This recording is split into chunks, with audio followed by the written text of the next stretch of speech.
चक ले देखियो दिया बार के, हरे चक चक ले देखियो दिया बार के।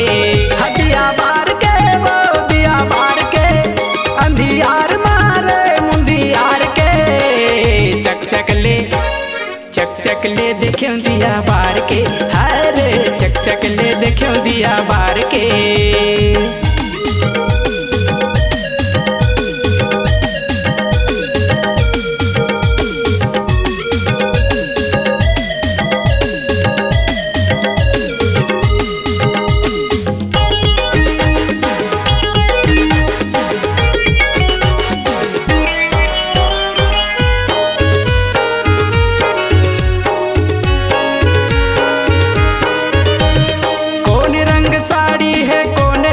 पल्लू माया करहूँ जी मैं हल्लू हल्लू।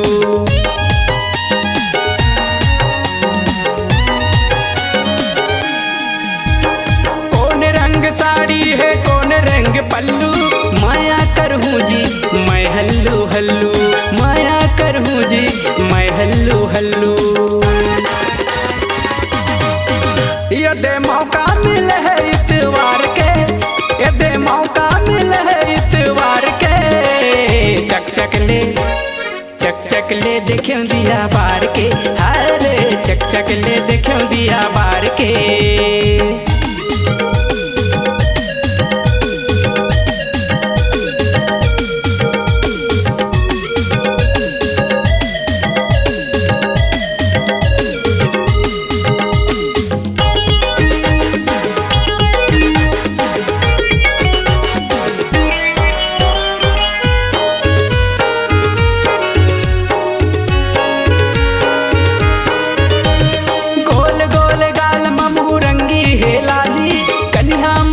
धन है काने माँ बाली,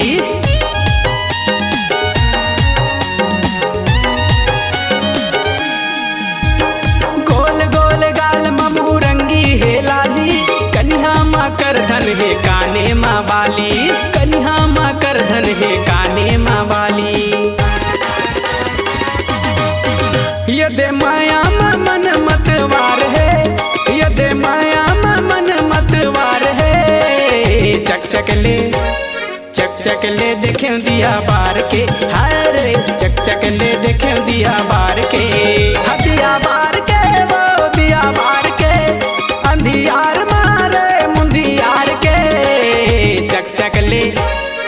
चक ले देखियो दिया बार के, हरे चक चक ले देखियो दिया बार के। चेहरा ला देखियो दिया बार के, हरे चेहरा ला देखियो दिया बार के। चक चक ले देखियो दिया बार के, हरे चेहरा ला देखियो दिया बार